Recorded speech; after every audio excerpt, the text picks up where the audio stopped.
दोस्तों नमस्कार। मेरे YouTube चैनल आइडियल नॉलेज में आपका दिल से स्वागत है। आज हम बात करेंगे,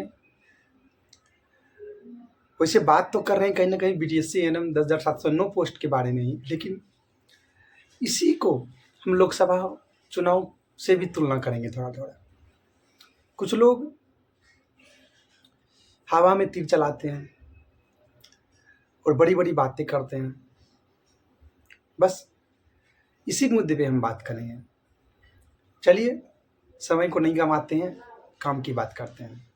दोस्तों, जैसा कि आप जानते हैं कि अभी वर्तमान में जैसे कि कल लोकसभा का चुनाव का रिजल्ट आया और रिजल्ट में बीजेपी की जीत हुई और इंडिया अलायंस की हार हुई। ये हार होने का क्या कारण था? जहाँ तक हम बिहार की बात करें, बिहार में जैसे जैसे विपक्षी पार्टी जो इंडिया अलायंस था, इनका एक अलग आंधी तूफान चला हुआ था। लोग ऐसे ऐसे बातें कर रहे थे कि श्योर है कि इस बार इंडिया अलायंस की पार्टी 100% जीत जाएगी। और बोलने का भी कारण था, क्यों जानते हैं? क्योंकि उनके सभा में इतना भीड़ होता था, इतना लोग उतार चढ़ाव ये वो पूरा, मतलब उनका जब भी सभा होता था तो देखते थे कि पूरा भीड़ रहता था। तो लोग को लगता था कि नहीं, सच में दम है, तभी तो इतना भीड़ होता है। लेकिन ये भीड़ होता कैसे था, इस पे आपने कभी गौर नहीं किया, ठीक है ना? ये भीड़ होता था जब भी सभा होती थी, तो सभा में बड़े बड़े एक्टर, बड़े बड़े सिंगर्स, डांसर सबको मंगाया जाता था। भीड़, सिर्फ भीड़ लगाने के लिए, भीड़ जुटाने के लिए, ताकि लोग भीड़ लगे और लोगों को लगे कि हमारी जीत हो जाएगी। आप सोचिए कि लोग का कैसा कैसा सोच है। लोग चाहते हैं कि हम सभा में भीड़ कराने से मेरा जीत हो जाएगा, तो ऐसा पॉसिबल है? आप ही बताइए। और दूसरी बात क्या, चलो भीड़ लगा रहा था वो भी सही है, आप प्रोग्राम करवा रहे थे, सिंगर को भी मंगवा रहे थे, बड़े बड़े भोजपुरी गायक भी आते थे, बहुत बढ़िया बात है। लेकिन सभा में जो भी शिक्षित लोग आते थे उनको बहुत बुरा लगता था, या लगता होगा। क्यों? क्योंकि जब भी कोई सभा होता था, सभा में जो भी एक्टर या एक्ट्रेस आती थी, तो वो लोग कहीं ना कहीं साफ सुथरा सॉन्ग, अच्छा सॉन्ग नहीं गाते थे। वो लोग कहीं ना कहीं अश्लील सॉन्ग, खास करके हमारी बहन को टारगेट करके, उनको अलग लैंग्वेज से सूचित करके गाना गाते थे, जो आप देखे भी हैं स्क्रीन पे और बहुत लोग को आप सुने भी होंगे। मतलब जो भी एक्टर एक्ट्रेस थे, सब लोग कहीं ना कहीं बस लड़की को ही अभद्र भाषा का प्रयोग करके सॉन्ग को प्रस्तुत करते थे। क्या ये कहाँ तक सही है? आप बताइए। उनके मंच पे भी, जो भी मंच पे नेता लोग आते थे, कहीं ना कहीं उनके घर में भी माँ बहन होगी, बहन बेटी होगी। क्या उसके लिए इस तरह का लैंग्वेज कहाँ तक सही है? कहाँ तक सही है? आप खुद बताइए कमेंट में। लोग ठीक है, सिंगिंग करके खाता कमाता है, सोशल मीडिया पे खूब वायरल हो रहा है, उसका एक अलग प्लेटफॉर्म, वो अलग बात है। लेकिन आप जब कोई सभा कर रहे हैं और ये समाज की बात हो रही है कहीं ना कहीं, तो वहाँ पे क्या सही होना चाहिए, आप समझिए इस चीज़ को। आप कलाकार को मंगवाएं, ठीक है, प्रस्तुति ऐसी प्रस्तुति करनी चाहिए थी जो हर लोग सुने आपको। आप उस लड़की के ऊपर टिप्पणी नहीं करके, एक अच्छा टिप्पणी करके, आप अच्छा सॉन्ग गा के, आप बहुत सारे देशभक्ति सॉन्ग हैं उसको गा के आप सभा को सक्सेस कर सकते थे।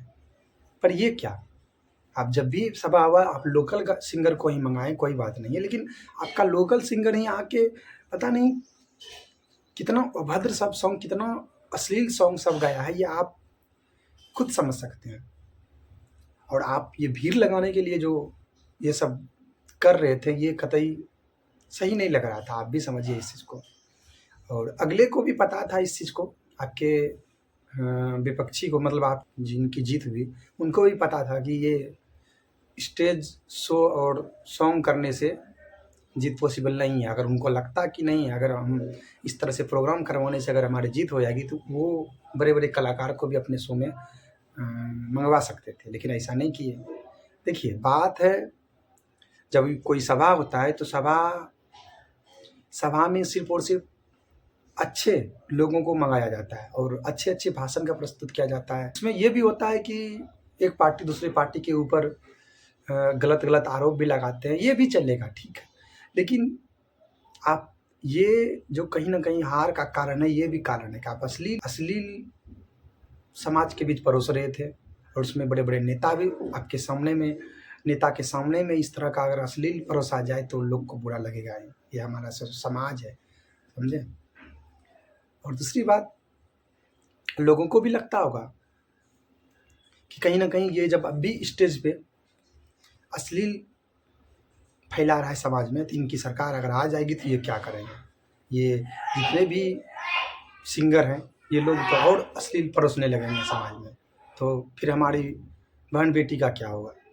शायद इस कारण से भी आपकी हार हुई है। दूसरी बात, जब भी कोई सभा करते थे आप, जो भी नेता लोग थे आपके सपोर्ट में, बड़े बड़े नेता हवा हवाई में बात करते थे कि हम लाख रुपया आदमी, सब लोगों को लाख रुपया सालाना देंगे, ये देंगे वो देंगे, 5 केजी से 10 केजी कर देंगे अनाज, एक 20-20 करोड़ नौकरी देंगे। भाई ये हवा हवाई में बात करते हैं आप। देखिए, आप वैसा कुछ बोलिए जिससे लोगों को विश्वास हो, भरोसा हो।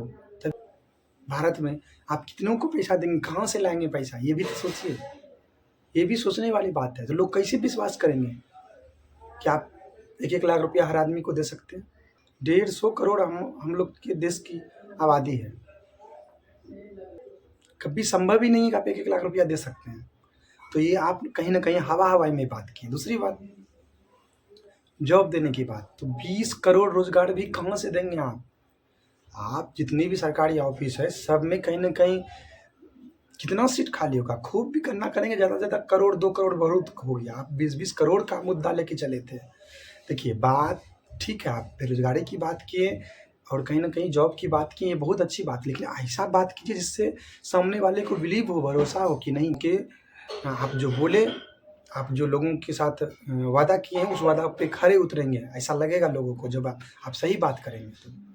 पर क्या करें, आप हवा हवाई में बात की, जिसके कारण रिजल्ट आपके सामने में। आप ना जाने पूरा इंडिया में कम से कम 15-20 पार्टी मिल के आप इतना सीट ग्रहण किए हैं।